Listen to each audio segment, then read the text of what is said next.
Josué, capítulo 21. As cidades dos levitas.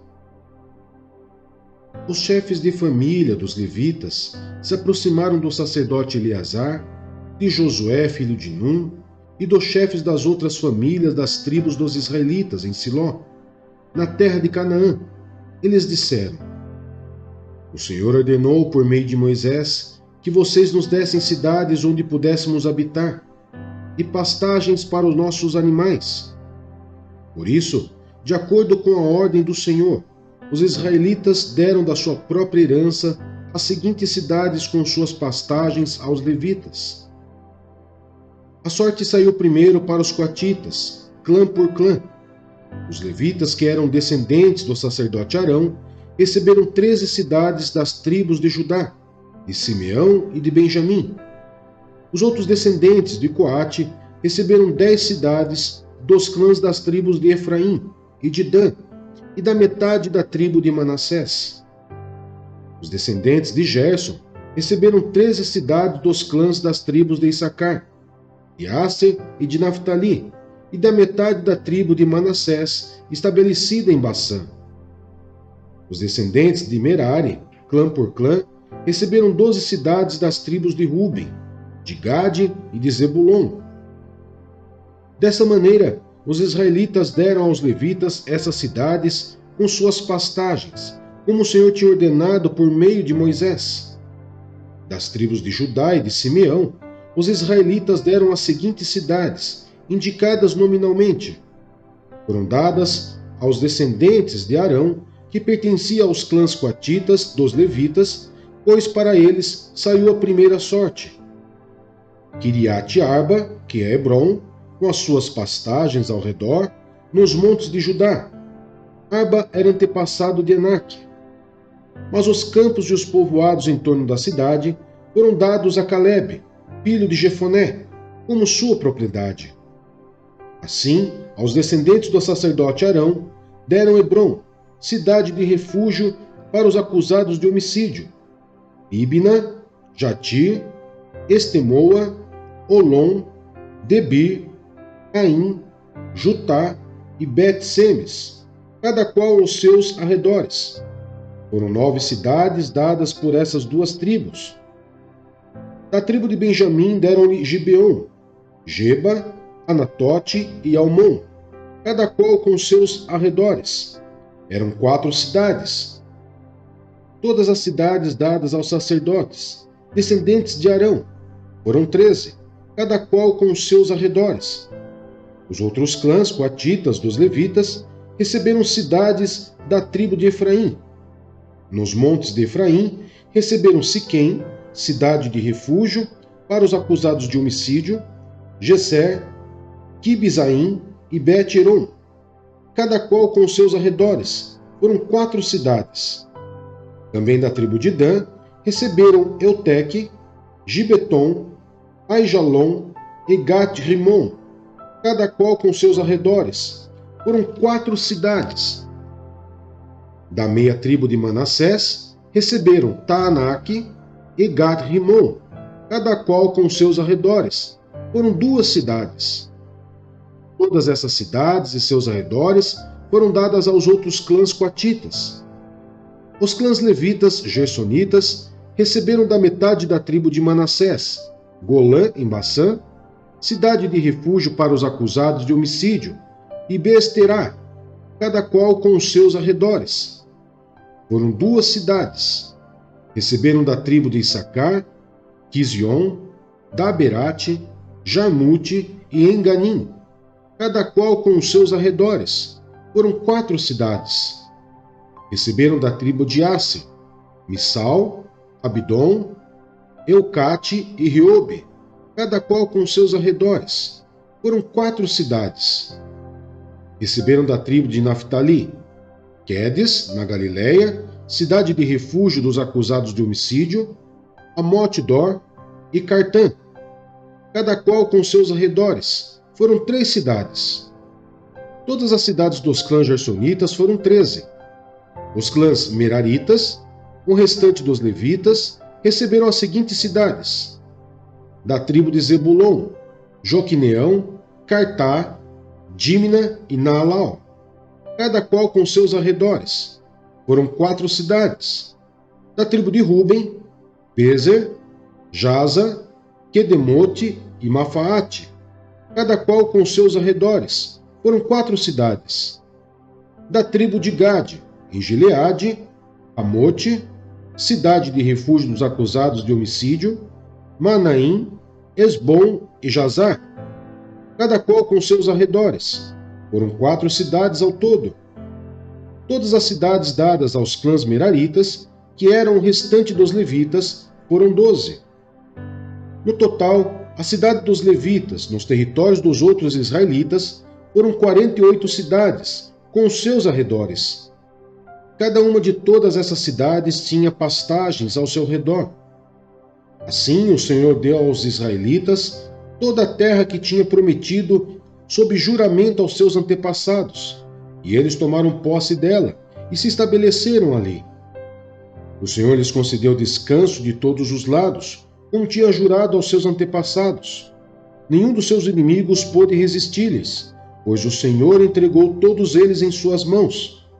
De todas as boas promessas do Senhor, a nação de Israel, nenhuma delas falhou, todas se cumpriram.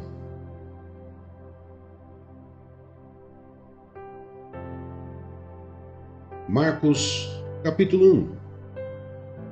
João Batista prepara o caminho. Princípio do Evangelho de Jesus Cristo, o Filho de Deus, conforme está escrito no profeta Isaías: Enviarei à tua frente o meu mensageiro. Ele preparará o teu caminho, voz do que clama no deserto. Preparem o caminho para o Senhor, façam veredas retas para ele.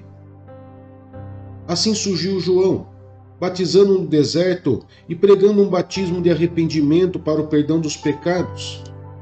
A ele vinha toda a região da Judéia e todo o povo de Jerusalém, confessando os seus pecados. Eram batizados por ele no Rio Jordão.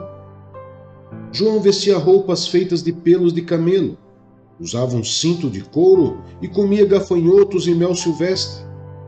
E esta era a sua mensagem: Depois de mim vem alguém mais poderoso do que eu, tanto que não sou digno nem de curvar-me e desamarrar as correias de suas sandálias.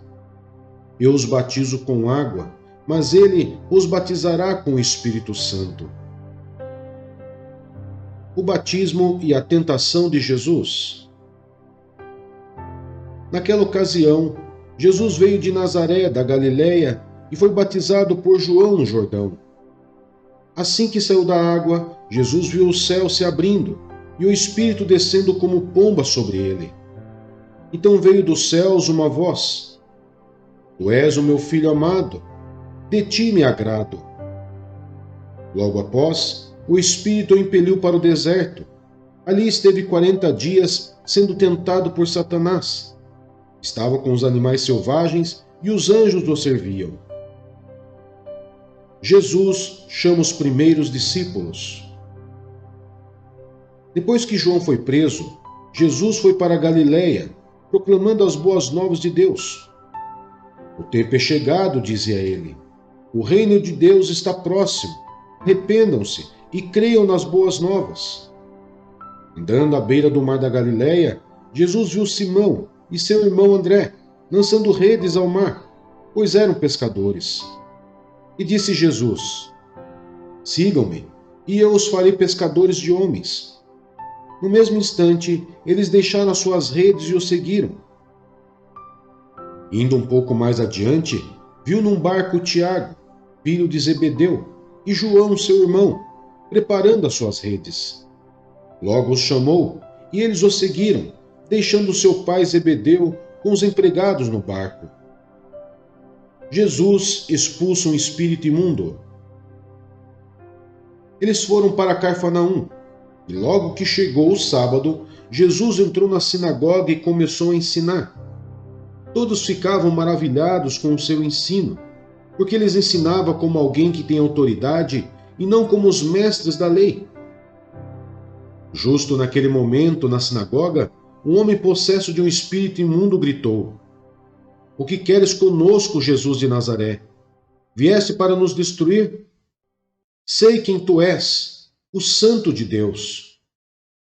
Cale-se e saia dele, repreendeu-o Jesus.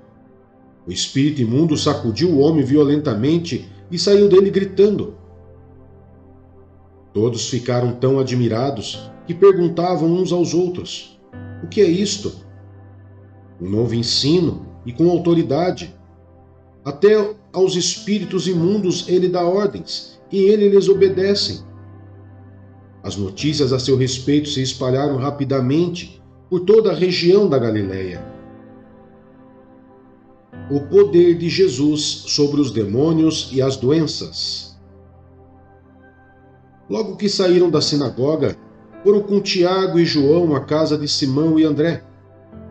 A sogra de Simão estava de cama, com febre, e falaram a respeito dela a Jesus.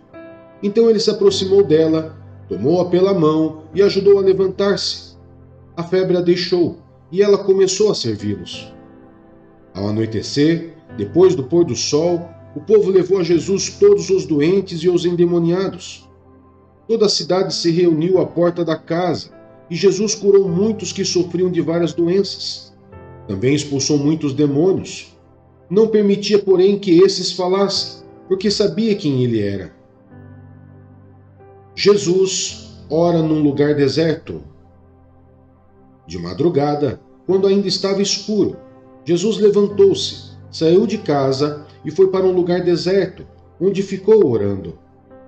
Simão e seus companheiros foram procurá-lo, e ao encontrá-lo disseram: Todos estão te procurando. Jesus respondeu: Vamos para outro lugar, para os povoados vizinhos, para que também lá eu pregue. Foi para isso que eu vim. Então ele percorreu toda a Galiléia, pregando nas sinagogas e expulsando os demônios. A cura de um leproso. Um leproso aproximou-se dele e suplicou-lhe de joelhos: Se quiseres, podes purificar-me. Cheio de compaixão, Jesus estendeu a mão, tocou nele e disse: Quero, seja purificado. Imediatamente a lepra o deixou, e ele foi purificado.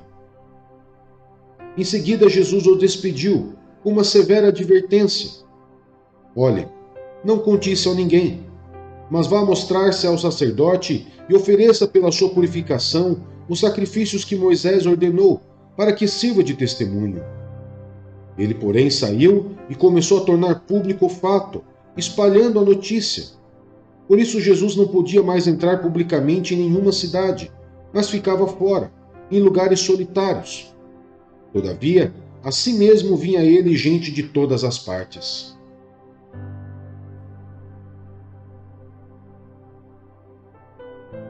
Jeremias, capítulo 14. Seca, fome, espada. Esta é a palavra que o Senhor dirigiu a Jeremias, acerca da seca. Judá pranteia, as suas cidades estão definhando, e os seus habitantes se lamentam, prostrados no chão. O grito de Jerusalém sobe. Os nobres mandam os seus servos à procura de água. Eles vão às cisternas, mas nada encontram. Voltam com os potes vazios, e decepcionados e desesperados, cobrem a cabeça. A terra nada produziu, porque não houve chuva, e os lavradores decepcionados cobrem a cabeça. Até mesmo a corça no campo abandona a cria recém-nascida, porque não há capim. Os jumentos selvagens permanecem nos altos, farejando o vento como os chacais, mas a sua visão falha por falta de pastagem.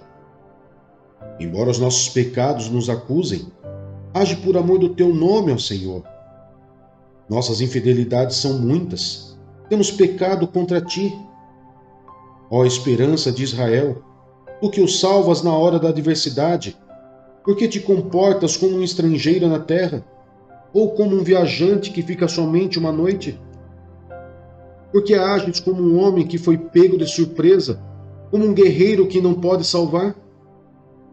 Tu estás em nosso meio, ó Senhor, e nós pertencemos a Ti. Não nos abandones. Assim diz o Senhor acerca deste povo. Eles gostam muito de vaguear, não controlam os pés. Por isso o Senhor não os aceita. Agora ele se lembrará da iniquidade deles e os castigará por causa dos seus pecados. Então o Senhor me disse: não ore pelo bem-estar desse povo. Ainda que jejuem, não escutarei o clamor deles. Ainda que ofereçam holocaustos e ofertas de cereal, não os aceitarei. Mas eu os destruirei pela guerra, pela fome e pela peste. Mas eu disse: ah, soberano Senhor, os profetas estão dizendo a eles: vocês não verão a guerra nem a fome. Eu lhes darei prosperidade duradoura neste lugar. Então o Senhor me disse: é mentira o que os profetas estão profetizando em meu nome. Eu não os enviei, nem lhes dei ordem nenhuma, nem falei com eles. Eles estão profetizando para vocês falsas visões, adivinhações inúteis e ilusões de suas próprias mentes. Por isso, assim diz o Senhor: quanto aos profetas que estão profetizando em meu nome, embora eu não os tenha enviado, e que dizem: nem guerra nem fome alcançarão essa terra, aqueles mesmos profetas perecerão pela guerra e pela fome. E aqueles a quem estão profetizando serão jogados nas ruas de Jerusalém por causa da fome e da guerra. E não haverá ninguém para sepultá-los, nem para sepultar as suas mulheres, os seus filhos e as suas filhas. Despejarei sobre eles o castigo que merecem. Diga-lhes isto: que os meus olhos derramem lágrimas, noite e dia sem cessar, pois a minha filha virgem, o meu povo, sofreu um ferimento terrível, um golpe fatal. Se vou para o campo, vejo os que morreram à espada. Se entro na cidade, vejo a devastação da fome. Tanto o profeta como o sacerdote percorrem a terra, sem nada compreender. Rejeitaste Judá completamente, desprezaste Sião, porque nos feriste a ponto de não podermos ser curados. Esperávamos a paz, mas não veio bem algum. Esperávamos um tempo de cura, mas há somente terror. Senhor, reconhecemos a nossa impiedade e a iniquidade de nossos pais. Temos de fato pecado contra ti. Por amor do teu nome, não nos desprezes, não desonres o teu trono glorioso. Lembra-te da tua aliança conosco e não a quebres. Entre os ídolos inúteis das nações, existe algum que possa trazer chuva? Podem os céus por si mesmos produzir chuvas copiosas? Somente tu o podes, Senhor, nosso Deus. Portanto, a nossa esperança está em ti, pois tu fazes todas essas coisas.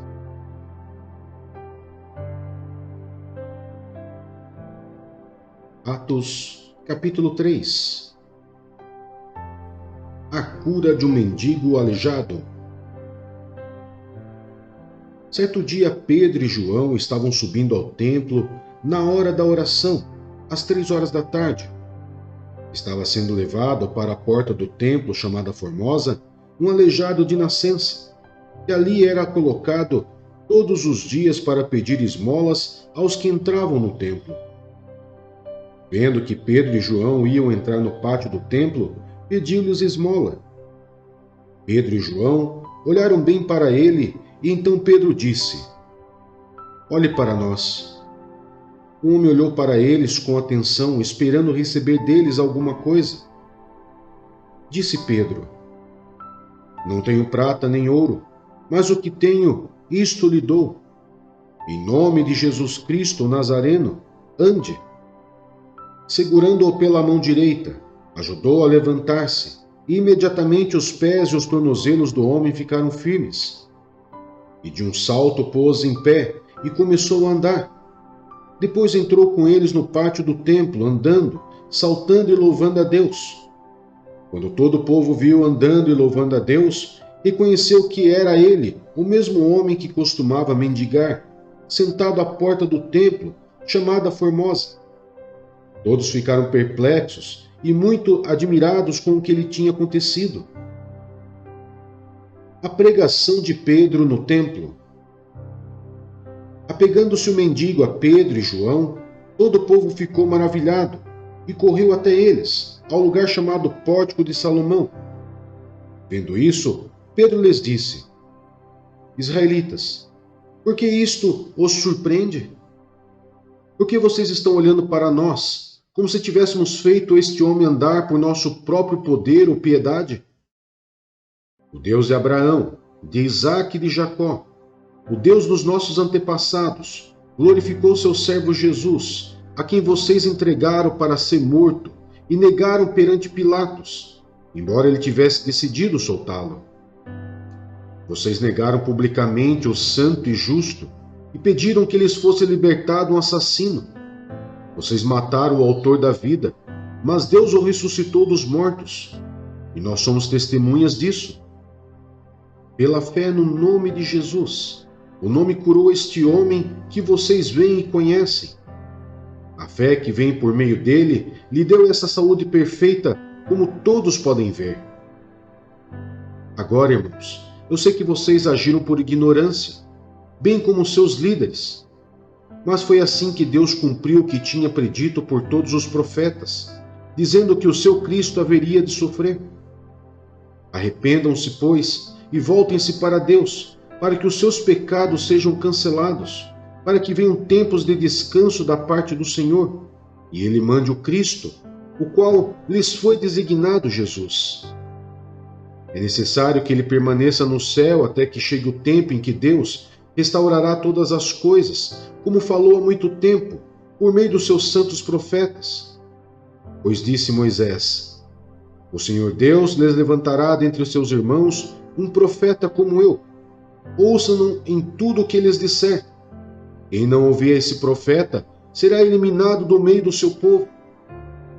De fato, todos os profetas, de Samuel em diante, um por um, falaram e predisseram estes dias. E vocês são herdeiros dos profetas e da aliança que Deus fez com seus antepassados. Ele disse a Abraão: Por meio da sua descendência, todos os povos da terra serão abençoados. Tendo Deus ressuscitado o seu servo, enviou-o primeiramente a vocês, para abençoá-los, convertendo cada um de vocês das suas maldades.